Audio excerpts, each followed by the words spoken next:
here tonight, back with another edition of Fearless Flight Live. I got the title right. That's a pretty good start for me. Been an exciting week. Friday night, we did our live streaming event, which turned out to be dead streaming event, unless you were there in the studio. We went to Air Hollywood for our 301 class and met with a great group of people. And then we flew with everybody on Saturday morning.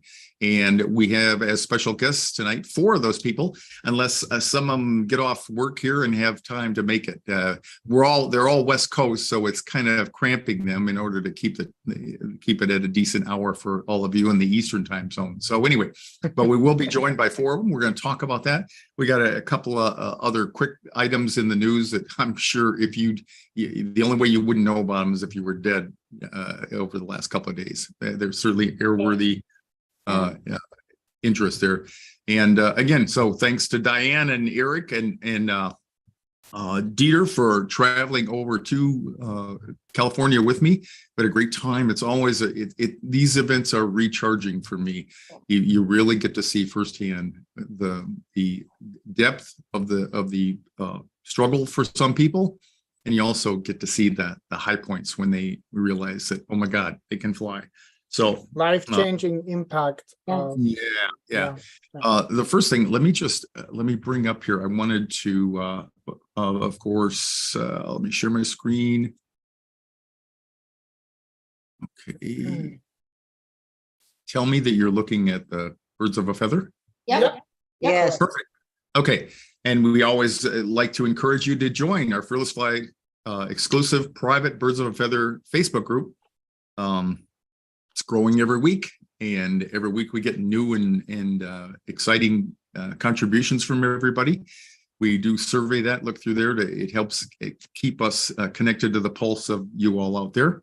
And I wanted to say that tonight we're going to talk about and interview the folks that came to Air Hollywood last weekend.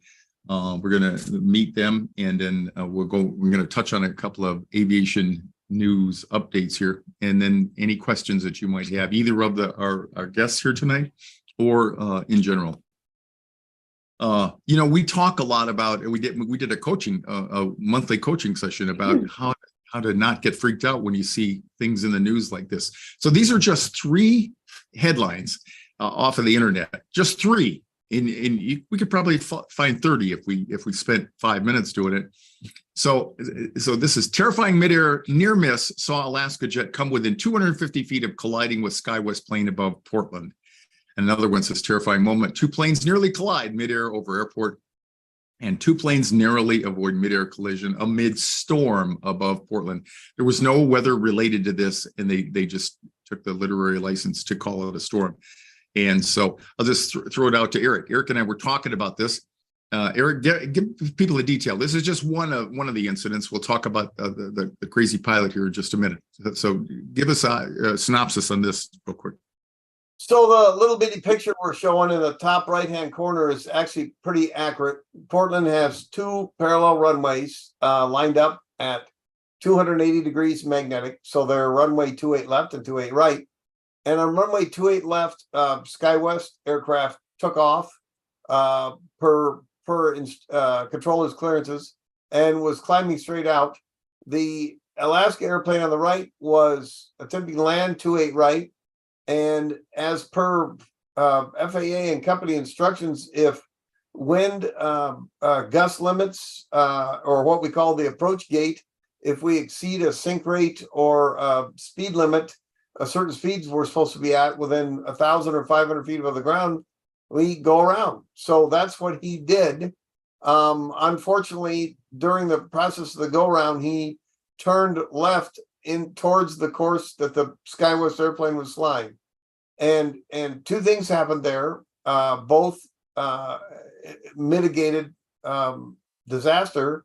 The controller was giving the Alaska airplanes instructions to turn away, and the automated features in the cockpit that we call TCAS, traffic and collision avoidance system, that gives us automatic commands to deviate vertically from an object that we're too close to, were also giving him commands, and the Alaska pilot complied with both of them.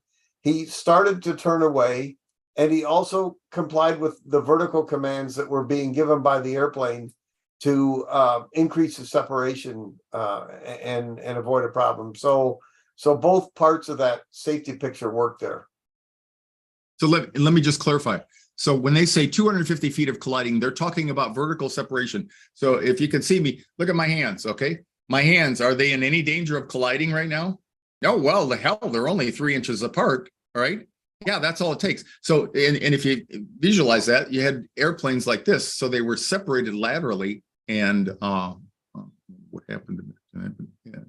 Anyway, they were separated laterally, and it was 266 feet exactly, because we have information that can tell that. So we're none of us are advocating that that's a first. That's our desirable outcome for that, but that is evidence that the system works.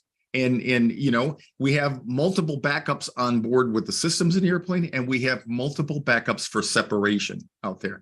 And so they went one layer deep into the separation, which is designed to be a place, a reservoir, if you will, of safety. And so that's what happened. But if you were to read the highlights in the headlines there, you think, oh my God, people just about lost their lives. So we'll ask our guests tonight if they happen to read about those or had any thoughts about them. And Ron, you brought up a very good point there about the 266 feet. That was the vertical separation, and the lateral separation was also something, but we don't know what that was. Right. Yeah. And the runways themselves, you can have 2 simultaneous approaches up there because the runways themselves are half a mile apart. So, it's just when the Alaska airplanes started to turn over in that direction that it became an issue. But everybody did what they were supposed to. And it didn't result in a mid-air collision. Like to see you try that in the middle of downtown New York sometime and see how your separation works out. So anyway, okay. Let me stop this for just a minute. And we have one more. I don't have any graphics for it, but the other one, we had a crazy pilot again, and you may or may not have seen that in the news. He was jump seating. What does that mean, Eric? What's a jump seat? A jump seater is a person who is legally qualified to ride in the flight deck with the pilots. And they are in fact doing that. And that can be a company pilot, a active and current pilot with another airline, a representative from the FAA, or company check airmen are all legally entitled to ride in the jump seat if they wish to. And that's where he was sitting. And he had some kind of a mental health moment, and he reached up. The testify or the account that I read, it said that he felt unsafe in the airplane, and he thought the guys weren't listening to him, and so he took an action, which was it could have been a real serious action. He attempted to shut down the engines there, and they caught him. It was a regional jet. It's billed as Alaskan Airlines, but they were really a code share. It was the SkyWest. Did I say SkyWest? Is SkyWest? No, it was Horizon. Horizon was not SkyWest. Horizon is a wholly owned subsidiary of Alaska. Right. Exactly.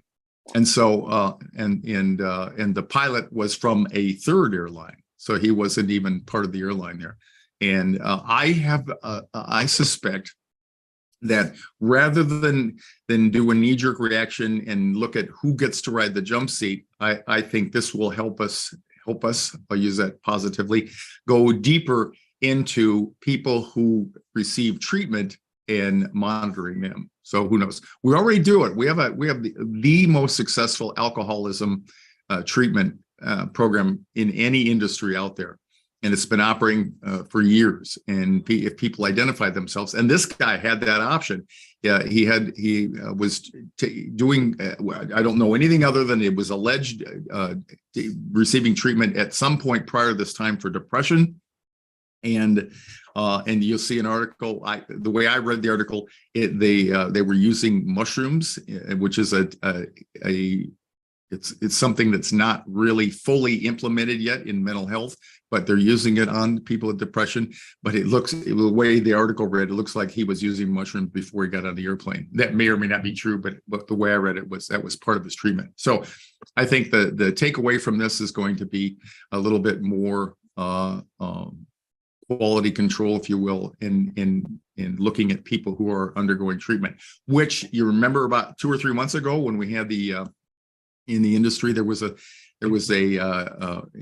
headline that said that some pilots are not reporting truthfully on their medical certificates, and I think that's that's why I think that may be the outcome of this. So we'll see. We'll keep you posted down the road.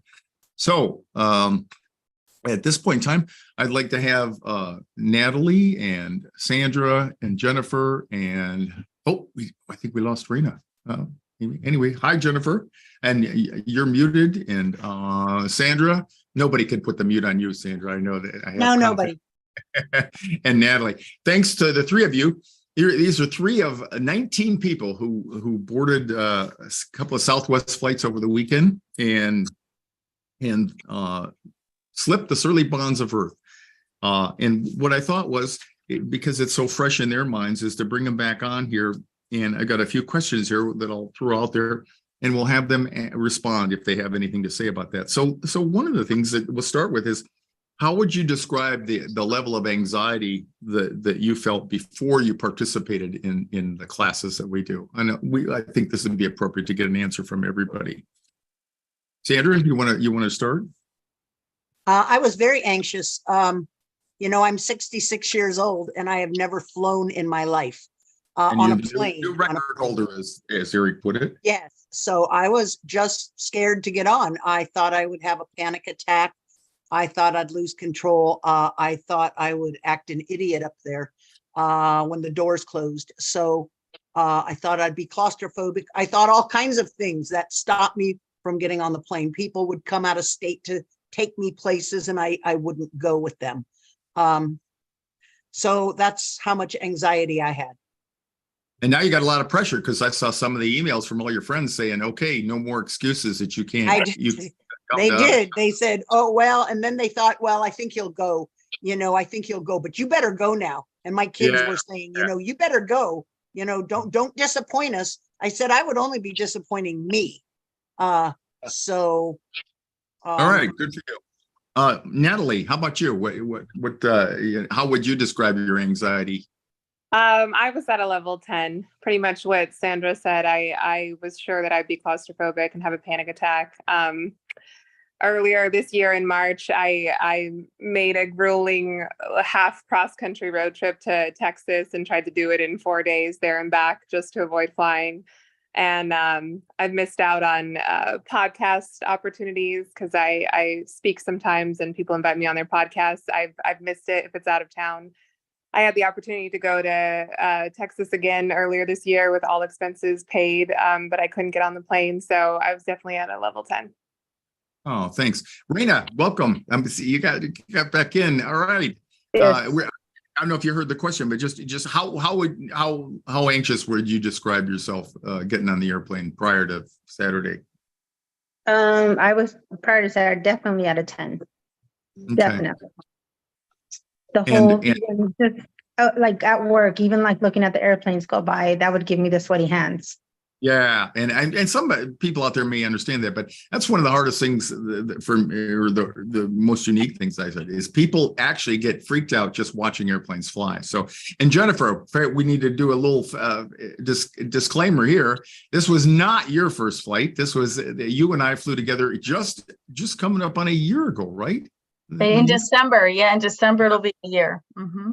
So Jennifer, bless her heart, she volunteered to come as a mentor and was an excellent mentor. I know to a couple of people there, and but so we'll get the perspective of someone who's been through this and now has a little time in between there. But you going back, Jennifer, how anxious were you? In the beginning, I hadn't flown for 40 years, and I got Capt Ron to fly with me, and I was a mess, crying. I was confused. Every noise freaked me out. Yeah, it was bad, really bad. Okay. Well, and moving on here. So let's talk about the process of preparing yourself for this. Just thinking back about what you did, whether you took the 201 course through us or was just coaching or webinars or whatever, what part of the preparation had the most impact on your perspective about overcoming your flight anxiety? Does that make sense? What do you attribute the most to getting you on that airplane on Saturday? Anybody? I think it was your program. Had I not taken your program and met other people, I would never have flown. I just would never have done it. I took the 201, the 202. Yep. I took all your classes. I read the info. I wrote down things. I took notes. I did all of that. And it was very helpful to know that I wasn't like a lone and only scared person there. Yeah, cool. Anybody else? Yeah, for me, same thing. I would say, back in March, I actually did take your 201 and I was going to go on that March flight that you had. I still was not quite ready. Honestly, I don't feel I put enough effort into the class. This time around, I took it again. I made my mind. I said, you know what? This is kind of not okay for me to be, taking all this experience, from my life and for my husband, not going anywhere. So I really put more effort into it. I took the 201, obviously reread the 101, took the 201. I put like every single minute I had extra, I put on, start reading on the 201. I think getting very comfortable with all the information that's presented to you in the 201 gives you a little bit more of a security of like the different sounds that you might experience on the flight, that it's going to be okay. And that's kind of what it is. Yeah, but for me, definitely with what I had read in the 201, and then the 301, like the mock flight was definitely like a desensitizing, but just the cherry on the top of the cake for me was Jennifer. She was totally there, like guiding me the whole flight. I cannot be more thankful. She was the classic. Yeah, the classic graduate. We say the only real future cost is you got to share it with other people there. So, anybody else want to say anything about the things that they remember about the educational process and preparing? Okay. Being around everybody is what helped me. That's not really preparing, but I've tried everything. I've done hypnotherapy and I've listened to all the audiobooks and I listen to YouTube videos. I listen to stuff going to bed at night, but just being around other people and having that support was what really did it for me, I think. Yeah, thanks. I like to think of it as anxiety is really an attention disorder. So once your mind grabs onto something that's threatening to you, like fear of flying or flight anxiety, it's like a heat-seeking missile. It locks onto that, and it can't get rid of that.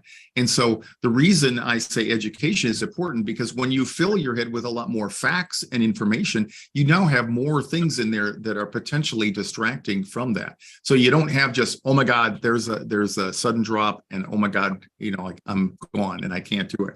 So that's why education is such a vital part of our Fearless Flight method. Was there a specific moment or a time when you realized during the class of the flight where you felt a shift in your feelings towards flying? Any time along the way or up to and including the flight where you felt, okay, I kind of get this?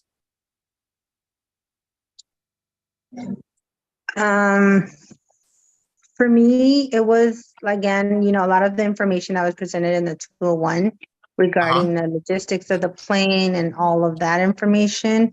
I think, and, maybe when we met up at the airport, for me, it was like, okay, it's a group of us, like I had emotions, all kinds of emotions going. And then just talking to everyone else, Sandra and everyone else, it was like, okay, we got this. Everything's going to be okay. So a lot of it too, I think, had to do with the group that we were all kind of in it together. So the support was a shift from oh my God, woe is me, to okay, I'm not the only one here. Okay. Right. Anybody else? Once the doors, go ahead. I think the same thing, like Raina said, just everybody was there at the airport, and it just made you kind of think, well, you got to do it now. They're all here. So there is a kind of a sense of commitment that you feel to other people there. Go ahead, Natalie. I kept imagining in my head before getting on a plane that once the doors closed, I would freak out and need to ask them to stop. And once the doors closed, I was fine. I didn't even really notice that the doors had closed and then taking off. So after that, everything felt like a piece of cake once I knew that I could be there and sit through that. Okay, and the next question I had kind of relates to that. It says, how did interacting with the other students who shared similar anxieties affect your overall experience and confidence? And Jennifer, I'll ask you, because you did both. You and I flew together, so you didn't have anybody else other than good old me. And then you've flown twice now in the classes, I think, with me, right? So how did you feel? As you observed, did you see that with other people, the social ease with which people connected to each other? Yes. So when you and I flew, it was really urgent that I fly because I had a flight planned like 3 weeks later, and freak out mode happened, and you graciously were like, let's just do this together. For me, that was the greatest tool, to have you there one-on-one and to get me through it. And then the subsequent classes, each time it got easier as well, because I saw other people. And I'm like, they don't actually look that nervous either. And I'm like, okay, so it kind of really was a cool thing both ways, really, both ways. Yeah. I've always often said that not to diminish any of the work that you did beforehand, but just being with a group of people. I know when I have the classes in Phoenix or on the airplane, oftentimes the most often remark is people say, I thought I was the only one. It's really debilitating to see or to think that you're the only one that's like this, and to worry about what other people think about you there. So flight experience, was there a memorable part of the flight on this? And if there was, is there any comparison between that and another previous flight experience? Not for you, Sarah or Sandra, because you didn't have another flight, but for anybody out there, say, was there some part of the flight that you remember more than anything? Or a shift in your attitude, or, hey, I can do this, or, anything like that? Or did it just kind of, you were there for the ride and you just took it one in stride? The takeoff was wonderful. I saw on this page that everyone was talking about dread to the takeoff. Oh my God, they're scared of takeoff. That was the best part of the flight. It was great.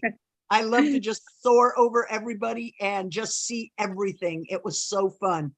Yeah, sitting next to you, Sandra, was like sitting next to a kid in kindergarten or something. She was. I mean, you really were. You were just enjoying the experience. And it reminded me of some of the reasons that I wanted to become a pilot in years gone by.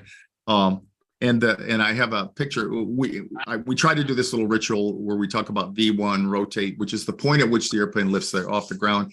And I encourage everybody in the class to raise their hands at the point we lift off, and they did that. I got a picture coming up here. It doesn't do it justice like it does see it in there and hearing everybody exclaim, but it's not bad.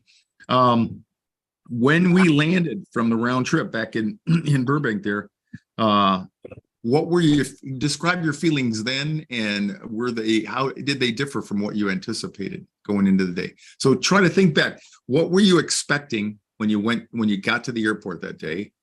And then when you got back to Burbank, did you expect that? Maybe that's the easiest way to phrase it. For me, honestly, when I got there, I definitely was nervous. Again, this is like kind of my first time ever flying, because when I flew at 10, I don't remember or recall any of that flight. So getting there was very anxious. At landing, when we came back to Burbank, thanks to Jennifer again, she, told me, hey, this is what you're going to feel. It's going to be a rough landing. But at that point, that was my V1 woo, because that's when I'm like, yay, we're on land. We're back on the floor. And then I was like, oh, I was proud of myself. And I was like, oh my gosh, I actually did it. So that was really rewarding. Yeah. Kevin, I see Kevin showing up there. I hope you're with us, and because you were a memorable part of the trip there.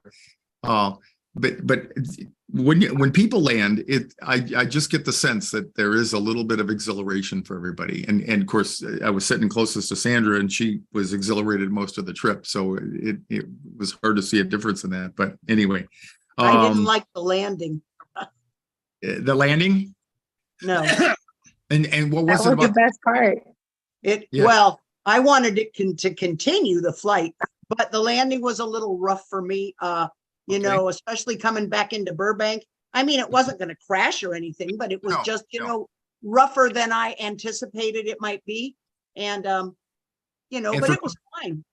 Yeah, and for clarification to those people out there, it wasn't the frightening part where you felt like you're going to crash, but it's No. very dramatic because they use a lot of reverse thrust. The runway is 6,500 feet long, which is not you know, an inordinately short runway, but it is one that you don't want to float and land too far down the runway, and you don't want to run off the end of the runway for sure. So when the pilots, it's part of our procedure. As soon as the main wheels touch, we bring the throttles up and into reverse, and we use the maximum reverse thrust. And so now you've got the thrust of the engines running into some big paddles out there, and it deflects them to the front of the airplane. So you actually use the thrust to push against you, and you're stopping. And so it has a lot of noise, a lot of vibration, and you feel in the braking, you feel thrust forward in your seat. So it's kind of the opposite of takeoff, but nonetheless, it's a feeling of being out of control a little bit. Is that fair to say, Sandra?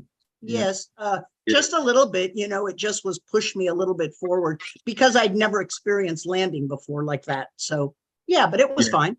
I mean, So here's a good one. Maybe everybody can volunteer on this one. So what was it when you look at the whole experience from when you decided to do something about this through the flight on Saturday? What's the moment in which you have the greatest sense of self-satisfaction or pride in what you've accomplished? For me, I'd say definitely when we left Burbank, that I didn't feel my heart racing. I was very nervous. I'm not going to deny that, but I felt that my heart wasn't racing. So which means I still had control. And I was always like so fearful, you know, crying fearful, the fact that what is takeoff going to be like? And I didn't think it was like terrible. I mean, I didn't care for it, but it wasn't like, oh my gosh, I'm going to die. Yeah. Great. Anybody else? it was just getting on the plane. I Okay. got on the plane. So that was a Yeah. milestone for you. The fact that you got on, because I know you expressed to me many times in our prior conversations that you were worried that you wouldn't get on the airplane. Yes. So okay.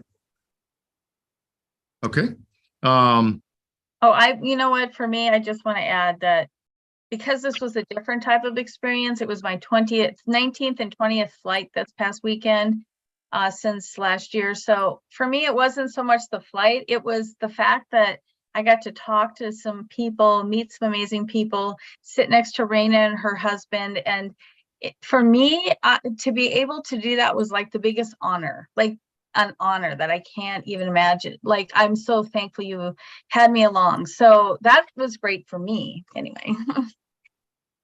And I can certainly identify with that. One of the things I realized about myself is I love teaching, and I love teaching people who want to learn. And I don't think there's a more motivated group of people out there than people who are trying to get on an airplane routinely.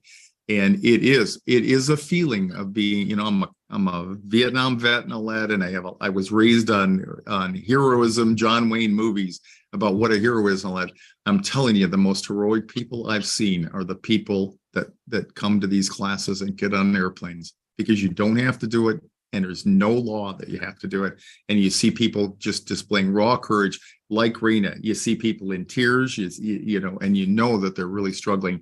And to watch the transformation literally in the first 15 minutes of flight, most of the transformation takes place. And it's just really, really powerful to witness that. Here's one that probably more relevant to you, Jennifer, but one of the most satisfying things that I get from this as well or people years down the road will write me and tell me not only have they noticed a change in their ability to fly on commercial airliners, but they also notice changes in their life in other areas. I've had people tell me that they have become more vocal about going for promotions and asking for raises and things like that at work. And in general, they've noticed a change in their affect, being more courageous about some of the other things that they felt a little bit stifled by before. So yeah, so maybe you can respond. Well, I had so two fears. I had two big fears in my life from the time I was a child: the fear of flying and the fear of anesthesia, the fear of going under anesthesia. Never been under anesthesia. I thought to myself, I would go to my grave and never go under anesthesia. I was terrified. As much as flying, I was terrified of it. That was equal. Today, I had my first under anesthesia, general anesthesia procedure this morning. And here I am. And so I mirror it to my flight fear. And I thought to myself, once I get through that, I got through the flight and it will change my life. So now I'm not afraid because I went through it. And that's another 2 milestones that I've done. So it helped me with that. I really believe it did, my getting over my fear of flying. Yeah. Good job, Jennifer. I know a couple anesthesiologists, and those guys are rocket science, and it's all fun and games till you get the bill. Yeah. That's the only fear you should have. Right.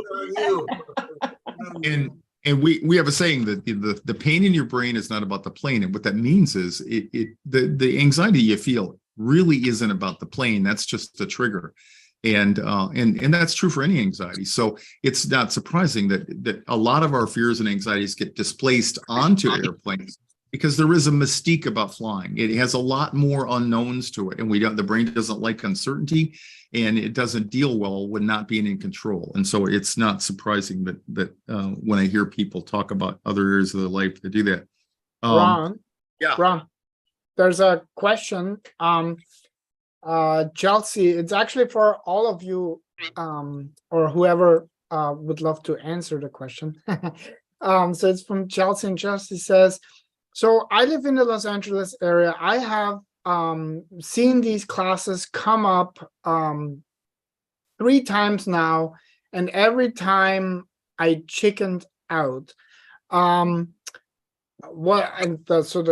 quotation, what will it take for me before I have the courage to sign up for this class? So, when we get a comment like that and a question, this is really the question for you guys to answer, because we've heard how many years, in some cases like never, but something must have shifted to give you the impetus, the courage, the faith, whatever it is, to sign up. Because why sign up for something that you don't even believe you can do, right? And so that's really what she's asking. I'm going to get to Raina first, because Raina she already said, you were going to go with us in March, right? And elected not to. So what was it? Tell us, what was the magic pill for you? So for me, it was crazy. Back in March, again, like I said, I signed up for the 101, 201, 301. I signed up. I didn't buy my tickets. I was just dreading it. I was like, I know I'm not quite ready, but it's all what you tell your brain up here. I don't think I was very committed, will say. Till this time around, it was kind of like a spiritual thing for me, where I know I needed to do it. And all along, since I signed up for the class again for the 201, I really committed to it and really made the effort to read through the material, and everything was up here, up in my brain. Half of me was like trying to tell me, no, you can't do this. And I said, yes, I can. So it all takes about how you talk to your brain. I used to say with friends, well, I don't fly. Well, if I ever fly, no, my whole thinking switched off and said, I'm going to feed my brain nothing but positive. And I kept telling myself, when I fly, I'm going to fly. It wasn't like the negative side. It was always, and that's kind of how, even till the day of Saturday, that was a flight. That morning, I was ready. My alarm, 15 minutes I was up before my alarm. My heart was racing. I said, am I really going to do this? And I was like, no, I can't do this. So that was my brain trying to get hijacked from anxiety. And I said, no, I'm going to go. There's no way back. I am getting on that plane. I have tickets. I am not going to step back. I've already put so much effort into this. And I'm like, no, I'm going. So it's just that determination that, just seeing different things like around your whole life, thinking, hey, my husband and I have been married for quite some time. And you think, we haven't really seen the world. And I'm kind of hindering him from visiting other countries or other places because of me. And I mean, that's cool that, he's okay with that. But it comes to a point where you're like, you know what? No, I can't do this my whole life. I need to get on a plane. And as much as I really dreaded, and like I said, that Saturday morning came and I told myself, no, I'm going. So my husband actually recorded me when I was going up in the plane. And I had a couple of tears, I will agree, and I was just like, yes, I'm going in fear, but I'm going to do it. So that's pretty much what it took me, just feeding myself nothing but positive and reading the information.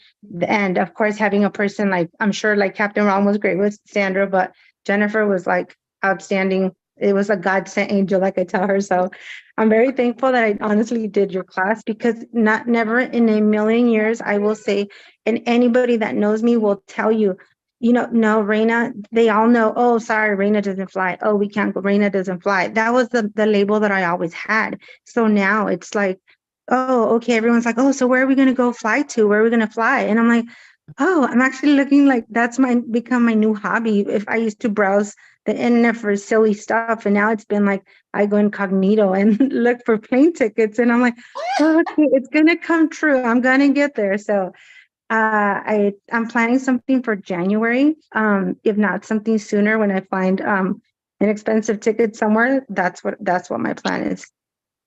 Man, Cool. I'm starting to get a little teary-eyed here because all of you just it's when you were saying that, Renee, you changed one word. You went from if I'm going to fly to when I'm going to fly. Yes, And definitely. To me, hearing you and all of you say that, just changing one word changed what you were telling yourself. Oh my God, it's just making me. And that is our theme. It's about changing the story that you tell yourself about flying, and changing it to the story that you tell yourself about a lot of other things. It's and there's an element of that. We talk about the big why. You got to have a big why to move forward in life when you're looking at big major changes and things like that. But for most people, they got sick and tired of being sick and tired, and that's where it comes from. Just a little bit about Sandra, because I know you were telling me the whole time that I can't believe I'm doing this. Oh my gosh, I got to do that. And I mean, to kind of piggyback on what Reina said, I remember you wrote me a lot of emails and texts, and we did a coaching session, and you were just really thirsty for information, and I was so scared. Yes, I didn't see how I would get on the plane. And you have to be committed to this program. If you just think you're going to buy the program and then not do anything with it and just hop on a plane, it isn't going to work. You have to work that program, and you have to want to fly. I quit smoking after however many years, 3 years ago, just like that, no more. You have to be totally committed. So, and I was very committed to fly. It's my age. I've got to get out there and see the world now before I can't walk anymore. So I want to see the Northern Lights in Iceland. I want to go to Germany and Switzerland and Amsterdam, and I'm looking for tickets now. Very cool. Very good. It occurs to me that this is a big step forward in all of your new lives. Yeah. This is your new life, and this is a big step forward in it. And so good on you for taking it. And thank you for letting us join you on it. I mean, Thank you guys all. Thank I you would for recommend anybody, if they're scared and they're listening to this, they need to take Ron's class, and they need to get out there and just go fly. Just try it one time. It's funny because I didn't meet the person, but I know. So I am a preschool teacher, and one of the grandmas dropped off their kid the other day on Monday. and yesterday, and she because I had my co-teacher was like hugging me, and the grandma walks in at that moment and like thinking like, oh, what are these two ladies doing hugging? And so we kind of just said, and of course I had tears of joy because I had accomplished it. And the grandma's like, oh, is everything okay? And I said, oh yeah, so I kind of briefly said what had happened to me over the weekend. And she's like, oh my gosh, she says, a friend of theirs, he won't fly. He missed my daughter's wedding in Hawaii because he doesn't fly. And I'm like, oh my gosh, you have to go take Captain Ron's class. I'm like, that's the only way you're going to get into out and flying. I said, because to me, it was just a miracle. Because I mean, I don't know how to express myself. Just without Captain Ron's class, I would not have done it by myself. Bottom line, Definitely. I couldn't have. For not knowing what to say, you did a pretty good job. Yeah. It reminds me that how many people, when I started doing this, you realize that if you have 3 people standing somewhere, one will be afraid to fly. That's how prevalent this is. One will know somebody who's afraid to fly, and the other one, might be a regular person. But it reminds me, sitting across from Natalie was that fella remember him? And we had been kind of conversing across the aisle as we went along, and pretty soon he said, excuse me, I don't want to be intrusive, but what are you guys talking about? And so when I gave him the lead in for that, he said, oh my God, he said, I've been terrified my entire life. I have this ritual. It included medications and alcohol and all that. And he just got the biggest kick that we happened to be doing that. And then I think somebody came up to Dieter or a couple of us. So we had a couple of people seeing us in the jetway or in the concourse there. Yeah. Imagine that density. So we were there for maybe 2 hours, and we met like, I think, 4 people in total, or 5 people that all confessed, hey, I'm afraid to fly too. I mean, and those are only ones. I want to welcome Kevin. Hey, Kevin. Hi, Kevin. Hey, sorry, I was listening the whole time. I was, driving good. LA traffic and more dangerous than flying. That's the not that everyone else doesn't have a really, really attractive smile, but look at the grin on that, Kevin. I'm telling you, that's all. He lit up the whole airplane when I looked over here. Anytime I might have had another thought of gloom or anything, I looked at Kevin, and he's got this big smile on his face. So we'll kind of give you, maybe you could help close us, Kevin. What was it like for you that on Saturday, and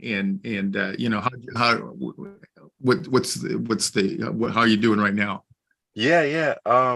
So I mean, I would agree with everyone here. I thought it was really cool just being part of a group of people that struggle through the same things. And as humans, it's sometimes we're taught to kind of hold these things in and not really show those feelings and express that, and find maybe being afraid of flying is silly and all this stuff, and we judge ourselves harshly, and that takes us down a negative place. But I think being a part of the community of other people who struggle with the same thing, and seeing them be courageous to get on and do this is really inspiring. And for me personally, like, I'd actually just gone off a flight, which I was planning to drive for business to Vegas, but I was like, I'm getting on.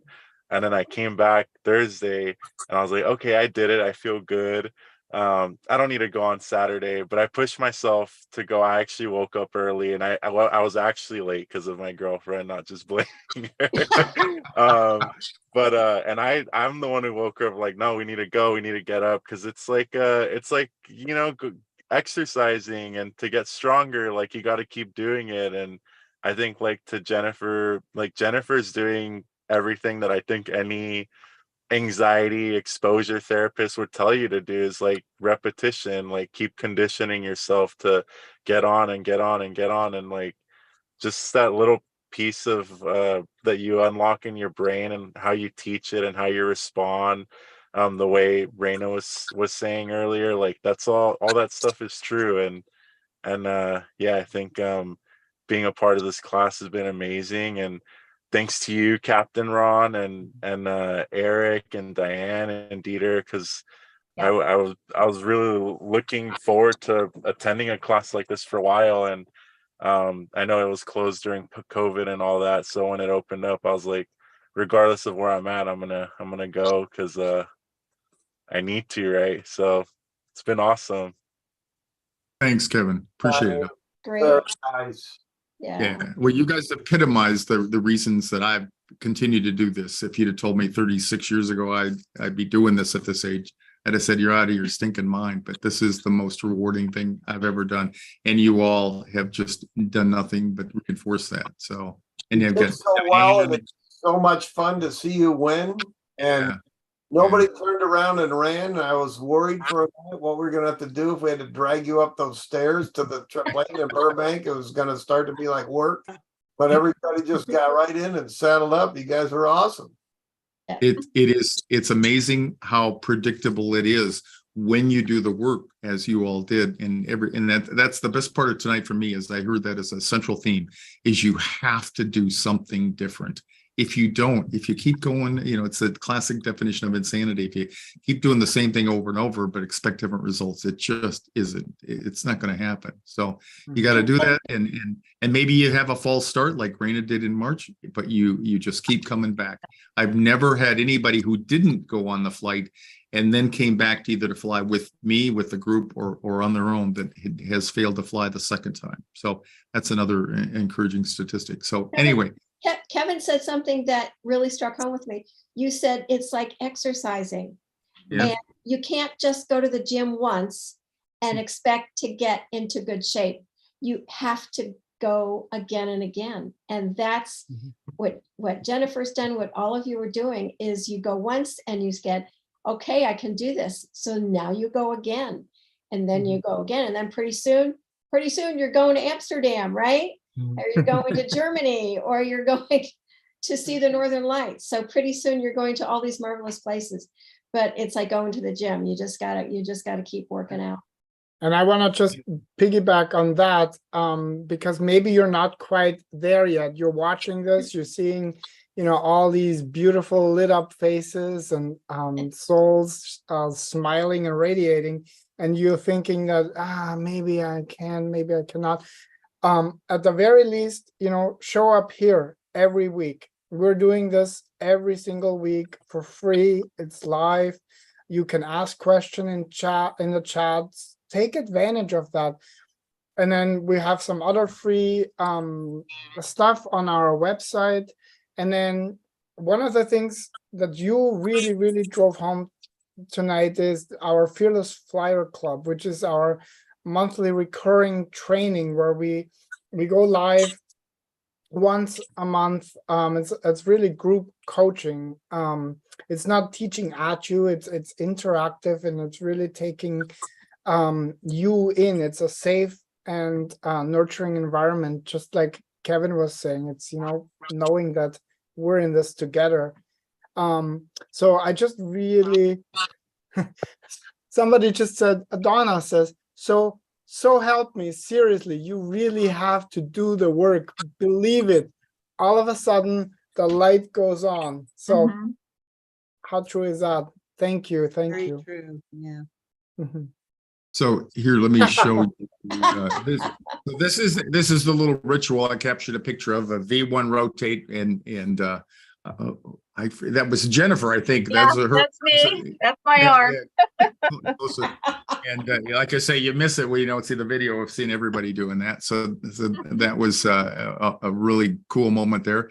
This was the night before when we did the live stream and the training at Air Hollywood out there. That's one of the mock-ups they have that we used for a picture there. And then this is Sandra sitting just down the road from me. And let's see if we can make it intelligent. This is the Kodak moment we're gonna have here, right? Oh man. Well, I'll leave you forever. Is you were the person that got trapped by a group of fearful flyers. Oh, here's the one. Oh, come Kodak. on. Stop it. Tricky figure here. That's That's because I'm a nurse. I have to have the mask on, you know. Exactly. Nothing wrong with that. And then here's the group afterwards. We got clipped on both ends there. We had a bigger group than that. They didn't all fit on there. And we wanted to say that a couple of things. One, live stream. If you signed up for the live stream, we had some technical problems, which are never surprising or that surprising. We are, for anyone who did that and was disappointed that you couldn't connect with us, we're making this into a video, so you'll get to see what we captured that night in the training session, and you can have that for the future. And also, we're sending vouchers out for the next monthly live coaching webinar for free, which Dieter was just touching on, because it is a process to overcome your fear of flying. And it happens steadily. Raina said, she said the first time she signed up for the 201 course, she didn't fully engage. We put a 60-day limit on the access for a reason, because if you don't do anything in that time, it's not going to be of value to you. In fact, I have people that a person last week that said, I want to cancel my membership to the monthly coaching sessions. And I explained to her how to do it. Well, she had never logged in, so I had to teach her how to log in so that she could cancel. And you just have to do something different and never give up. Never give up. These people here are living proof that you have to stay connected. One last little bit of special information here. I thought that I didn't have enough people for the class that we were going to fly this weekend from Phoenix to Burbank, and then as soon as I cancel it, people come out of the woodwork and say, "Hey!" So I'm investigating a small special edition of 301 of Clear for Takeoff 301. I'm looking at the November 18th. So if you're either in Phoenix or Burbank, because I've got some people in Burbank who are going to meet us and then fly back with us.